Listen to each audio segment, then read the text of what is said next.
Guys, तो hope आप सभी अच्छे होंगे, जहाँ भी होंगे स्वस्थ होंगे, मस्त होंगे और आपके अपनों के साथ बहुत ही बढ़िया होंगे। तो गाइस, जैसे कल का ब्लॉग मैंने आपको दिखाया था बमाणा गांव का और बुआ के घर का, तो आपने बहुत सारा प्यार दिया जिसके लिए आपसे तहे दिल से धन्यवाद। तो उम्मीद करता हूँ आप लोग भी बहुत बढ़िया होंगे।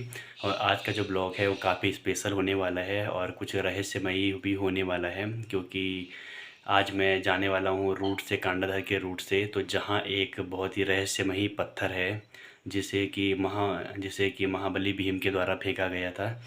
तो मतलब कि क्यों फेंका था तो वहाँ पे जाके मैं आपको बताऊँगा।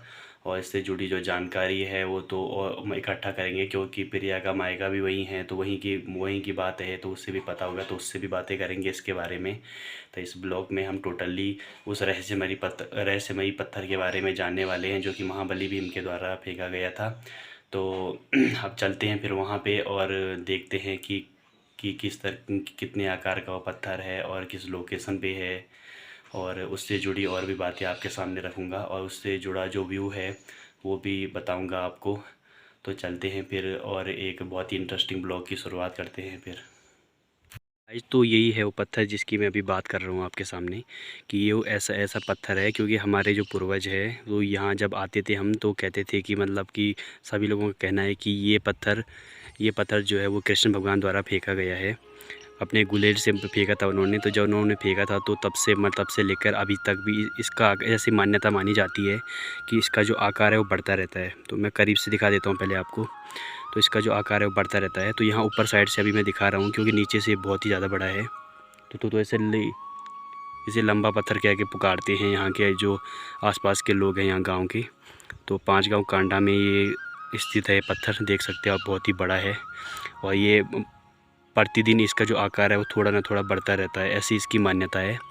तो भगवान कृष्ण ने ये इसलिए फेंका था क्योंकि जब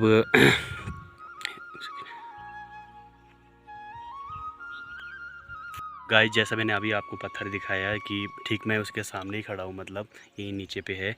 तो ऐसे माना जाता है कि जैसे कुछ टाइम पहले क्या हुआ था कि यहाँ पे लोगों के खेत रहते थे बहुत सारे। तो जो मतलब कि जानवर थे, उनके गाय भैंस, गाय या बकरी, गाय वगैरह थी, तो मतलब यहाँ पे मतलब कि उनके खेत में चले गए थे।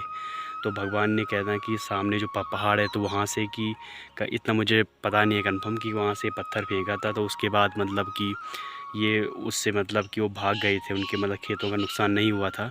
और तब से ये ऐसा मान्यता है कि तब से जब ये फेंका गया था तो बहुत ही छोटा था और तब से डेली बढ़ता है। तो आज की डेट में कितना बड़ा हो चुका है अभी मैंने आपको दिखाया। तो अभी एक साइड का ही दिख रहा है, क्योंकि अगर नीचे से दिखाऊंगा तो बहुत ही बड़ा है, पूरे पूरे पहाड़ का आकार का है ये बिल्कुल। तो दिखाने की कोशिश करूँगा। तो 5 गाँव कांडा यहीं पे मतलब कि यहीं पे कांडाधार में ही स्थित है ये। तो अभी दूसरी साइड नीचे से अभी जाता हूँ अगर, तो आपको दिखाऊंगा। तो अभी मैं इसी रूट पे हूँ, इसीलिए मैंने वो कि आपको दिखाना मतलब चाहिए कहीं ना कहीं ऐसी रहस्यमयी चीज़ें। तो यही इसका रहस्य है, यहाँ के लोगों को, स्थानीय लोगों का कहना यही है। और हमारे पूर्वज जब हम पहले यहाँ आते थे कभी, तो हमारे मतलब कि जो बुज़ुर्ग थे वो भी यही कहते थे कि ऐसा ऐसा हुआ था। तो तब से पत्थर मतलब रहस्यमयी पत्थर है जिसका आकार प्रतिदिन बढ़ता ही रहता है हमेशा। तो हेलो गाइस, तो एक बार जो कल का ब्लॉग था वो अभी कंटिन्यू करते हैं, और कंटिन्यू वैसे करना ही था लेकिन एक बहुत बड़ा करेक्शन करना है उसमें, क्योंकि मुझसे गलती से, क्योंकि मुझे डाउट था मतलब 2 चीज़ों में। तो डाउट ये था कि जो पत्थर था जिसका मैंने कल आपको बताया था, जिसके बारे में जिसका व्यू आपको दिखाया, जो कि कांडाधार में स्थित है। और मतलब कि एक्चुअली वो जब मैंने प्रिया से बात की तो प्रिया भी मेरे साथ है। तो प्रिया ने बताया कि वो भगवान कृष्ण के द्वारा नहीं बल्कि महाबली भीम, जो महाभारत में पांडव थे, मतलब महाबली भीम, तो उनके द्वारा फेंका गया था।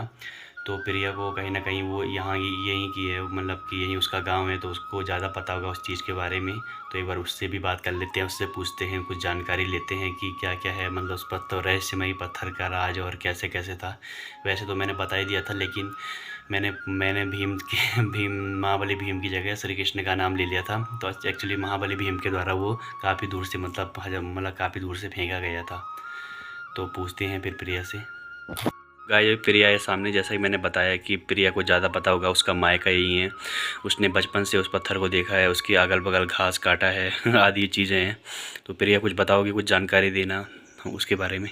वहाँ पे वो खेत थे, तो वहाँ पे जैसे गाय वगैरह खेत चर रही थी, तो उस टाइम पे भीम ने मतलब हम्म। जो भीम भगवान जी उन्होंने मतलब वो पत्थर उन्हें भगाने के लिए फेंका था, तो उस टाइम पे वो पत्थर तो एकदम जैसा होता है छोटा, छोटे हुँ, आकार का था। हुँ, लेकिन उस टाइम पे तो मतलब इंसान जो भी थे बहुत भयंकर, मतलब उनका आकार बहुत बड़ा था, हमारे हिसाब से तो बहुत ही बड़ा था।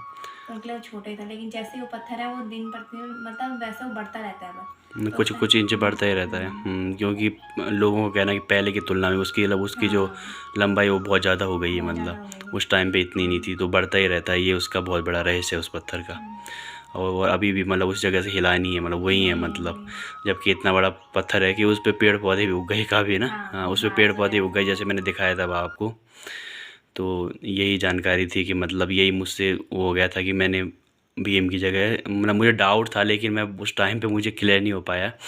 तो अचानक जब प्रिया से बात हुई तो उसने बताया कि वो भगवान कृष्ण के द्वारा नहीं बल्कि महाबली भीम के द्वारा फेंका गया था, है ना। हाँ। गाइस, जैसा कि प्रिया ने बताया कि मतलब कि क्या रीज़न है उसके पीछे, जो मैंने भी आपको बताया था कि क्यों फेंका गया था महाबली भीम ने, इतनी दूर से फेंका था वो।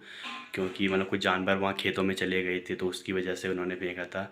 तब से वो एक बहुत ही मतलब मान्यता मानी जाती है उस पत्थर की। तो लोग, हम क्योंकि बचपन से देखते थे उसको, तो आते जाते रहते थे तो देखते थे, हमारे बड़े बुजुर्ग को कहते थे कि मतलब ऐसी ऐसी बातें, ऐसी वो घटनाएं बताई थी। तो इसीलिए मैंने आज सोचा कि आपको भी उसके बारे में मतलब कि बताया जाए। तो आप कभी भी इस इलाके में आते हो, तो यहाँ पे आते हो तो ज़रूर देखना। और तो आपको भी बड़ा आश्चर्य होगा ये जान के। वैसे तो जो यहाँ के जो लोकल लोग हैं उन्हें तो पता ही होगा इसके बारे में, तो उन्हें तो ये जानकारी पूरी मालूम है। तो जैसा मैंने बताया, तो उम्मीद करता हूँ कि आपको बहुत अच्छा लगेगा ब्लॉग, और ज़्यादा लंबा नहीं हो पाया ब्लॉग क्योंकि इसमें मैंने डायरेक्ट वही बातें बताई है। तो मिलते हैं नेक्स्ट ब्लॉग, नेक्स्ट वीडियो में। तब तक के लिए जय हिंद, जय भारत, जय उत्तराखंड, और एक नए ब्लॉग के साथ मिलते हैं फिर। धन्यवाद।